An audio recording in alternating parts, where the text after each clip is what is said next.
I love that chart. I sleep with that chart every night. I kiss it. I love it. Because that chart saved my life. I look to the right. Bing. If I didn't look to the right, I wouldn't be here with you today. I guarantee you that.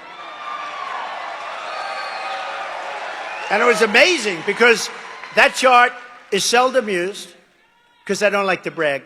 It's seldom used. But when it is used, it's always on my left. It's always on my left, and it's always at the end of the speech. And I do a lot of things without a teleprompter. Isn't it nice, by the way, to have a president that doesn't need a teleprompter? Isn't it nice? Because a lot of, I don't often use a teleprompter, because if you use a teleprompter, it gets very boring. If I read every single word, I could go right down and you'd be in and out of here in 35 minutes. You say, that was pretty boring, wasn't it? Even with the good numbers that we're putting up, that would be boring. This chart is the greatest thing ever. I said, let me see the chart, bring it down. That was a lucky one, but maybe not lucky, maybe right up there. Maybe not lucky. Maybe, I think,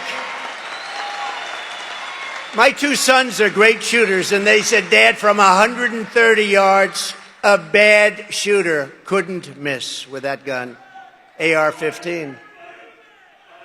And we lost a great, as you know, great fireman and two other people we thought we lost, but the doctors were phenomenal. The local doctors, they were sort of country doctors. They were phenomenal. They saved them. They're okay. And the nice part, a friend of mine came up to me and said, the firefighter, Corey, great guy, beautiful family, beautiful wife, daughters, he jumped on top of his daughters and he got hit right in the head. Right. But I don't know if I've said this publicly, but a friend of mine came, a member of Mar-a-Lago came up to me. He said, I'd like to give the family, and this is not a family with a good life in a safe community. There's no crime. There's no muggings. There's no pushing people into subways. There's no anything. It's a nice community.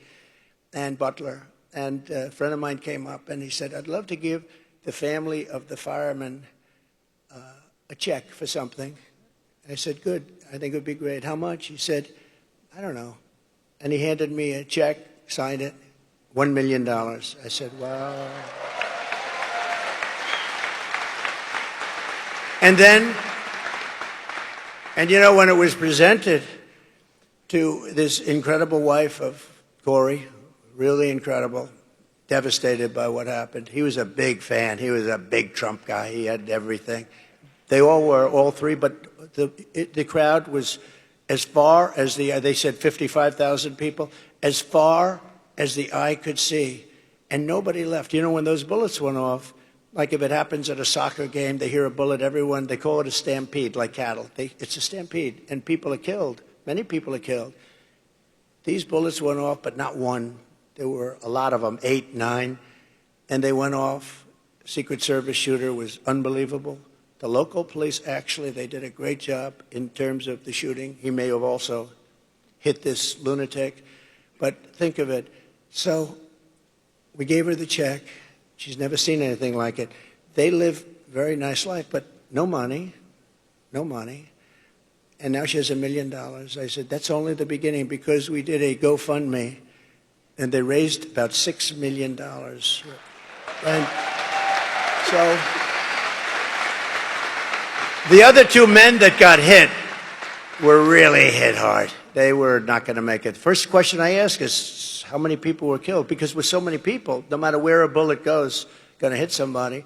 They said 3 are probably dead, Well, the 2 were taken immediately to the hospital. The doctors were great. I was taken to a hospital. The doctor was, the whole hospital was fantastic. I mean, just so professional, so good. He looked at me, he said, you are the luckiest man. I said, no, maybe it's something else, but he couldn't believe it.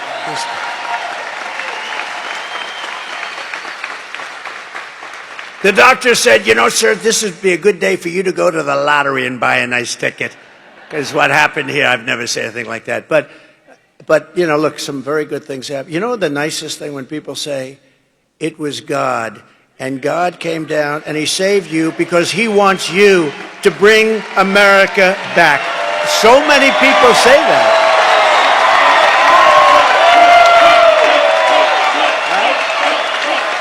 So many people say that. I hope that's true. I hope that's true. Thank you.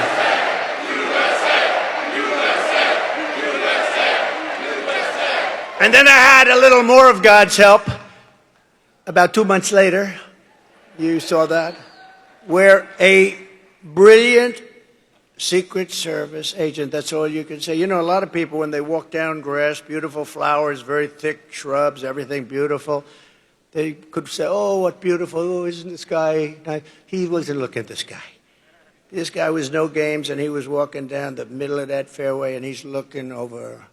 And what does he see? He sees a rifle, just a small part of a very big weapon. And he sees a small part of a rifle, the barrel, coming out of very heavy shrubbery. Who's going to see that? Not a lot of people. And he didn't say, who's over there, please? May we talk?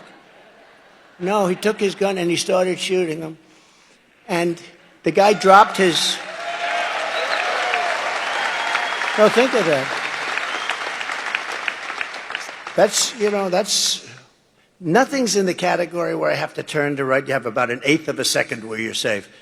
But I'm telling you, God was watching there too.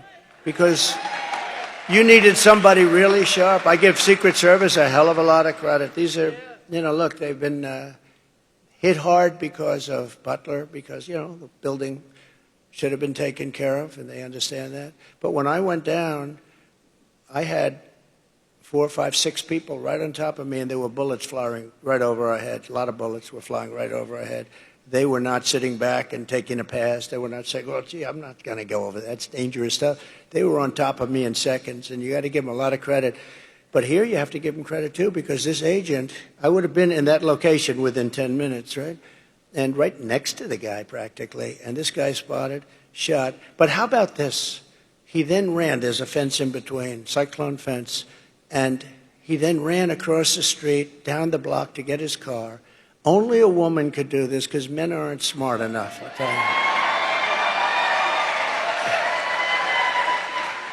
And a woman, pretty busy road, Congress it's called, and pretty busy. But she didn't like the way he looked. Now, I see people running all the time. I don't like the way they look. But I don't follow them. She didn't like the way he looked. He looked very suspicious. He was running like wild because he had to get away from the Secret Service. And his car was about a block away. She followed him, stopped right behind his car, and started taking pictures of his license plate. Who would do that? Who would do that? And I asked our great sheriffs in Palm Beach, I said, so if this happened 1,000 times, how many times would somebody follow somebody and take pictures of the license plate? He said, maybe none. That's right. I mean, that's luck too. Or something. But this woman is incredible. And once they had the license plate, they had him in a high-speed chase down the highway. But once they had the license plate, it was over. If they didn't have the license plate, he would still be out there. I wouldn't be very comfortable. I would say, I wonder if he's in this audience. I'd say, where is this lunatic? But this woman was, what she did was amazing. So I've had a very interesting experience for the last couple of months. My profession is a very dangerous one. If you think of it, it's far more dangerous than auto races. 0.1% of the auto races die. 0.1% and a little more of the bull riders, that looks nasty, doesn't it? Die. Presidents, I don't want to tell you the percentage, but it happens to be a very dangerous profession. But the only thing I can say is they only go after consequential presidents. That's true.